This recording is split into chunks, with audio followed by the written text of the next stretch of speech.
let's go into something Mike's more familiar with, or at least he has a passion for. It's an individual sport, first and foremost. Narcissist sport, yeah. Wow. Yeah. So obviously, there's been a lot of talk about bringing back people out of the graves and throwing back in rings and just see how they're doing. Wow. There's always the hypotheticals in the past, right? You always talk about Tyson Ali, others. I mean, none of them were ever going to be actual possibilities. But you always want to debate who the greatest is. Well, anyway, this isn't about debating who the greatest is. This is really more about the thought around Mike Tyson, who, if people have seen it, looks fantastic, by the way, wants to get back in the ring and fight Roy Jones Jr. And so, Mike, let's start with you. What's your thoughts? Do you think this is even going to generate people to care? I mean, there will be some fan base, but boxing is generally lost a lot of appeal because there just haven't been any really big names to kind of keep it going. Like in the past, 80s obviously were huge, 90s as well. It's kind of died since then, not where it's dead. But anyway, what's your thoughts? Do you think this is something that's going to help generate, and are you really that excited to see this? I'm actually excited to see this match if it does go through. You know, you got two of the greats, boxing champs of the era. You got Mike Tyson and Roy Jones Jr. I think it will definitely draw a crowd because everyone is still a fan of Mike Tyson. Everyone in the community, in the fight world, and anywhere else in the sport world, right? Everyone knows who Mike Tyson is, right? He's like that person, like Michael Jordan was for basketball, you know. So I think it's going to draw a crowd. I think it's going to be interesting to see if they are able to pull this fight off and see it. I would definitely pay to watch it to see how this will come out. Now the turnaround, the event for itself to see who would win this fight. I mean, I love both fighters. I think their style was so unique. They played to their strengths. But I'm a Mike Tyson fan, so I give it to Mike Tyson winning this fight. Just with his pure for a heavyweight who could move that fast, close the gap, and his inside game was just devastating. If he could just stay away from Roy Jones' quickness and cipherness, where he just makes you not sure where he's going to throw the punch from, if Tyson can close that gap, I think he has a huge advantage in winning that fight. Have you seen but I mean, you watch those videos of them training, and Tyson looks phenomenal. I mean, his speed looks. I mean, Roy Jones is. You can tell that he's going through the motions. He's doing like a lot of the training, so you don't really know what they're trying to do at that particular time of training, right? I mean, he could just be going through and working on whatever. But Tyson looks honestly like 50% faster. I mean, you're looking at this guy who's how old is he now? Like 50? In his 50s, 52, 53. Something like that, and he just looks. He doesn't look that different than he did like 15 years ago, 20 years ago. He looks like Mike Tyson. And so, I mean, you could see it easily being a traditional Mike Tyson first round knockout just because, I mean, he looks like Tyson still. Yeah. And what weight class was Roy Jones Jr. in? Was he light? No, he was, I think he was I think he was 180s. Yeah, he was about 190s. 190s, 185 weight class. Tyson was at 220 heavyweight. So, but they're walking around. I don't know what weight they're going to put it in. It could be a catch weight, but know. Well, that's going to be interesting because Tyson always fought around the 230, 240 heavyweight, right? So, and he's only 5'10", whereas Roy Jones, how tall is Roy Jones? 5'10". He's about 5'11". 5'11". So Mike Tyson's going to be bigger physically than Roy Jones. And speed-wise, to your point, I mean, dude's 50, and he's just his speed with his punches is unreal, ridiculous. Now, that may only be good for 2 to 3 rounds because if he tries to use that for too long, he may not have. I mean, endurance is going to be a big key, and at 50, always a challenge for both of them. Yeah. But I guess the question is, in their prime. I mean, this is a stupid question, but really, in their prime, if you could see them in their prime, do you even think Roy Jones would even stand a chance at all? No, that's two different weight classes. There's no way. It's still going to be 2 different weight classes. They're going to both come to a certain level, but reality is... If we're talking about if you're in their prime, they're 2 different weight classes. But right now, at this point, because it will probably be a catch weight, I'm not sure exactly what weight they're going to go to, where they're going to put this in. So that's interesting. Or they're not going to even do a weight. It's just an exhibition. Right. Well, that's what I was going to say. You think they're going to mask up, wear headgear and everything like that? I don't see that. I don't think so. I don't know. Okay, so how much do you think this could make on a pay-per-view? Oh, it's gonna be a big payday. I think so too. I think, like Mike said, I mean, there's just the nostalgia of it being Mike Tyson. You want to see him what I remember, unfortunately, being there and watching the pay per view of Mike Tyson biting the ear of Holyfield. We were at a friend's house and remember seeing that, and it's like you want to see him go back in and maybe not redeem himself because I don't think he ever will about what happened, but at least you want to see Tyson again. It's part of our childhood about when we were growing up. We were seeing, like you said, it's like a Michael Jordan. Um, you want to see him again, and I think there's a lot of people our age and even older who are going to be like, who are like looking at a $30 pay per view or $50 pay per view. I'm like, yeah, it's worth it. People who have the income ability to do it. So yeah, I can see him having a big payday. I'm not sure what the big paydays for boxing is nowadays, but I can see it having a big draw. I mean, if you think about this, right? If you think about the Conor McGregor and Mayweather fight, that was a big payday, right? And Yeah. everyone wanted to see that, right? And you got Conor McGregor, who's not a boxer, he's not in the boxing world, who knows boxing, but he's an MMA guy, right? And that was a huge payday, and people want to see that, right? They want to see that. So I don't. Basic. It was an exhibition, right? And if you think about that, Conor McGregor lasted 10 rounds with one of the world's greatest boxers in the world. I mean, that's phenomenal. And he was able to land some hits. That's pretty impressive in itself, right? So I think there will be people who would love to see this kind of fight with Mike Tyson and Roy Jones, because it's always come up. That's the thing now about fight world. It's like, how can we build a super fight? How can we get this now? And a lot of people in the fight would love to see super fights. They would pay bucks for that, right? So I would definitely love to see this kind of fight. Mike Tyson, Roy Jones. That'd be phenomenal fight to see their styles go against each other. And they both still look like competent. I mean, it's one thing bringing somebody back, but you also still want to see at least the skill displayed, right? When you see them both, I think the clips I've seen of Tyson have been more impressive, but still, Tyson, like you said, you watch and you're like, God damn, that's still Mike Tyson. Yeah, still can't count on Roy Jones. I mean, that guy was just phenomenal. His movement was just the way he cut corners. Yeah. So yeah, it'll be interesting. But I think there will be a big draw. I mean, I'd be interested in actually watching it. Yeah, I'd get it. I'd watch it for sure. It just depends on how much and all, but still, I think there's a lot of people that would, because again, it's harking back to seeing greats come back in like a super fight ish type thing, and there's a nostalgia effect, especially with the Tyson. I think Tyson is the big draw. Not taking anything away from Jones, but Tyson is. He's fucking Mike Tyson. He's Iron Mike. They had a video game about him. Yeah, totally. That's a big thing. And they changed it. Yeah, then they changed it. Yeah, Mike Tyson's Punch Out on Nintendo. Oh yeah. So real quick, you brought up a few points. Like there had to be big draws, these super fights, right? So I guess my point comes back to, is boxing really surviving any longer? Does it have I mean, it's always been a question for probably the last 10, 15 years, is boxing dying, right? Since Lennox Lewis, and even then when Lennox Lewis was champ, that was kind of boring as it was anyway. But, you had obviously Pacquiao. I mean, were the two that were really keeping boxing alive, because everybody was more interested in sort of that weight class and tended to draw a lot.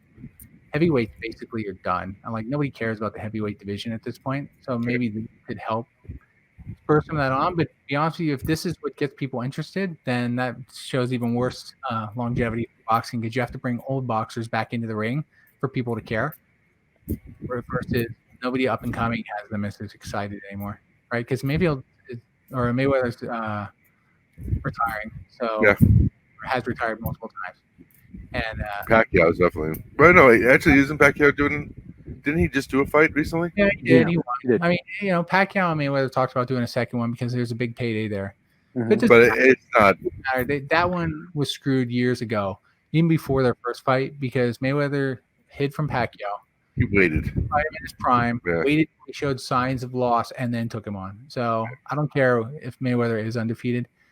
He's smart in the sense he knows when to pick his battles. But it's like Rocky III, when Balboa is told by Mick that the fights he's fought so far, when he's telling him they're all handpicked, or telling him you're all handpicked. Like I knew well you could beat these guys. I'm going to give you someone that could kick your ass. The same thing Mayweather did. He avoided everything until they were past their prime. or they showed their weakness because he didn't want to take anybody else in their prime. And the thing was not like it's not to say that he couldn't have beat them. No, I don't think that's relevant. I think, like you said, to your point, is that it was he wanted to make sure he was going to win. Yeah, it's maintaining that legacy. Yeah, absolutely. Yeah. So anyway, I'm not sure what's going to happen with boxing, but it would be interesting to see if Tyson does get this going with Roy Jones Jr.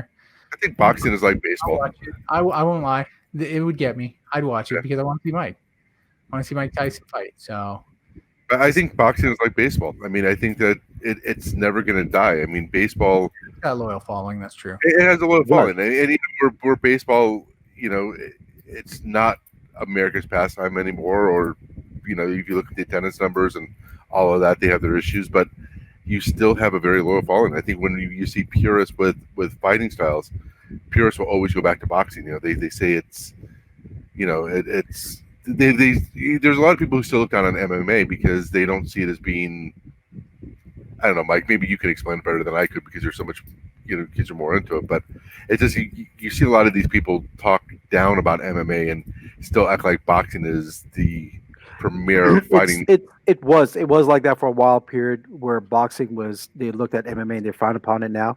But these days now it's not looked at that way anymore as much.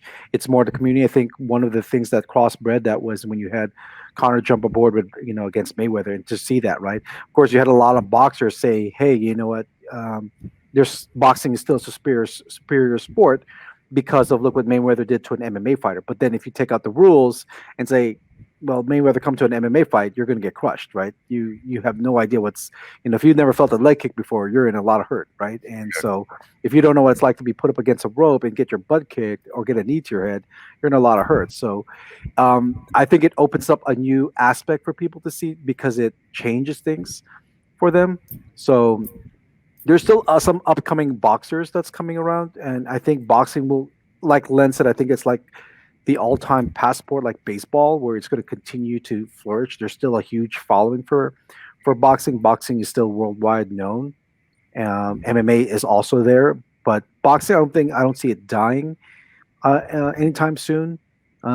It's just not getting the popularity it used to like it did in the 80s and the 90s, with those big wigs, right? So yeah. But it's still there. Right. It's still there. It's not going to go away. But yeah, this is not the draw with MMA. I mean, MMA is just.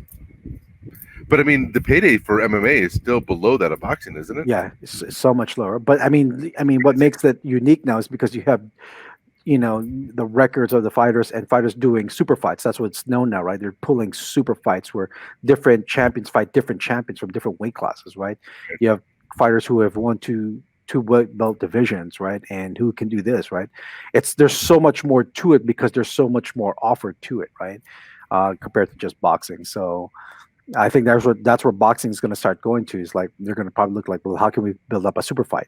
What the dream fight that fans have always talked about that just draws a crowd. So now that you got a Mike Tyson versus Roy Jones, of course that's a super fight. Who wouldn't want to see that, right? Just like Pacquiao and Mayweather when it finally happened. So. Well, all I know is UFC, they got to stop doing these numbers like UFC 295, 296. Come up with something for Christ's sake. It's no different than the Super Bowl 50, Super Bowl whatever. It's no different than that, right? Yeah, come on. It's the same thing though. It's UFC 4,898. Yeah, there's a difference. Well, back then it used to have a theme, right? But then they started changing it. When they first started, the UFC had a theme about each fight. But you got to look. You're right. It's an individual sport, right? They have different. They have different weight classes. They have different fights. Right, it's not like the NFL or NBA No Sports Arena where they have a scheduled, time frame. These fighters, you have how many fighters in a different weight class? You have at least 15 fighters in one weight class, right? And each of them have to find a way to fight. And most fighters can only fight 2 to 3 times a year. Yeah, because they're supposed to. The mandatory is supposed to be out for like 4 to 6 months, right? Depending on their injury, it's called a suspension, right? The doctors suspend them. They're not allowed to fight because they have to recover for injuries, whatever the case may be. So normally it's at least 2 fights a year, right? That's a thing. And if you look at all the fighters that's there with all the different weight classes, I mean, it just makes sense. They usually have a promotion or a fight every 2 months because of different weight class, different fighters. So I can understand the numbers. You can't, if the NFL did that every weekend, it doesn't make sense. Well, I'll put it to you this way: the UFC is the poor man's Kumite. Wow. That's what the UFC tried to be initially, if you think about it, right? The first couple, no smell, didn't matter. Anybody but see, that was the thing though. So the UFC, when it first came out, the focus was like when it first originally came out was what was the best martial arts in the world. That was it. Amongst fight enthusiasts, that was the goal. Let's find out what the best martial arts was in the world. Because everyone would always talk about this is the best, this is the best, this is the best, right? And everyone wanted to see it, and that's when it came out. But it changed from that. So it's not the poor man. Jean-Claude Van Damme. Wow. There you go. The old Mortal Kombat. Oh no. Mortal Kombat. Street Fighter. He was Guile. That's true. He was Guile in Street Fighter. Horrible movie. I'll always Mortal Kombat, but I never rewatched Street Fighter. Yeah. I think I saw Mortal Kombat like 2 or 3 times. But yeah, I do remember the first days of, and I don't even know if it was called UFC at the time, probably was, but when they first started doing this, the first few was, you're right, it was MMA combat style. So you'd see a little, and this is where they changed it really quick, was when one little guy went against this huge guy and got his ass whooped, and they realized, okay, this can't work well, because physically, weight-wise, it was just night and day, right? Like a 90-pound dude against a 375-pound guy. Yeah, that's when Dana White, when he bought the UFC with the Fratello brothers back in early 2000, that's when he started changing the rules up. They said, like, we're going to do different weight classes, we're going to have set rules, we're going to make it regulated, right? And they fought for years to get different states to regulate them, right? So they could be commissioned, right? Yeah, they had to, so they can do it instead of just Vegas. New York was one of the last few states to actually regulate them, so they can fight there. So it's come a long way, and yeah, I think it made it better because they changed it in the sporting where there was weight classes, so to protect the fighters, to meet the criteria of what it is. Also, I don't think they would ever hit mass appeal with the Gracies dominating the way that they were. I mean, when you had that, boring as shit. It is. I mean, you can respect it. You can look at what they did and all that, the technique, what they did. Yeah, it was amazing. But they were never. It's kind of like how the NFL. You see how sports create rules to get mass appeal. I mean, the NBA has done it. NFL has done it. All these sports, except for baseball, probably, have done all these major. They have, but you know what I mean. I mean, I think that it's changed, but that's the beginning, right? Where no one knew. But you needed to be excited. But that was the thing, though, because no one knew what to expect, right? When you get into there, the focus was like when it first created was to see like what was the more dominant martial arts at the time, where they go to and how did that to. So, but then when Dana White took over the UFC in the 2000s, he changed it to a sporting environment, right? No more, right. He changed it to it's more mixed martial arts because people learn like, oh, I need to learn this, I need to learn this, I need to learn this to be more efficient in it, right? Right now, the most dominant fighters in the UFC are mostly all wrestlers. They're not Brazilian Jiu-Jitsu fighters or kickboxers. They mostly have a strong background in wrestling. And right now, the history has shown most of the champions have a strong wrestling background. That has been the most dominant force in most of the fighting. It's been a wrestling background. So it's come a long way. I really have grown to appreciate it even more because they changed it to a sporting event. And these days, something that goes back to what Bruce Lee said, the best martial arts is the one that works for you at that time. And in UFC, it's which martial arts are you using that time to win, to beat your opponent? Is it your wrestling? Is it your judo? Is it your kickboxing? Is it your Brazilian jiu-jitsu? Which one is it working for you that time? So that's what makes it unique, so to speak. Or is it your boxing? So who do you think was like the if you had to pick one person to have that transition, the guy who started, like, or maybe not started, but like was like the major transition to what MMA is today? Who would you say it is? From one sport to another? No. What I mean is like that transition of being the UFC to MMA. Where it was, you had all these different styles. Where like now now there's like a style for UFC, right? It's just MMA. Oh. Like you said. Like who really had that wrestling background, but then also had the boxing and then the leg work and all that other stuff. So actually, surprisingly not, here's what makes it unique was that for me, I would say this is different for this is George St. Pierre, and the reason why is the guy's a karate guy. but he had to learn wrestling and he had to learn Brazilian Jiu-Jitsu. And he literally didn't learn wrestling until he started wrestling with the Canadian Olympic wrestling team. And right now he's got one of the best wrestling pedigrees in the whole sport. And he never wrestled in high school and college. So it just shows you that any individual who goes to a specific camp or a specific school to learn these things can be a high prolific fighter, right? This guy was just a background in just karate, and he learned these martial arts and just added to there. He learned boxing from Freddie Roach. He learned Brazilian Jiu-Jitsu from the Gracies in New York and Renzo Gracie's team.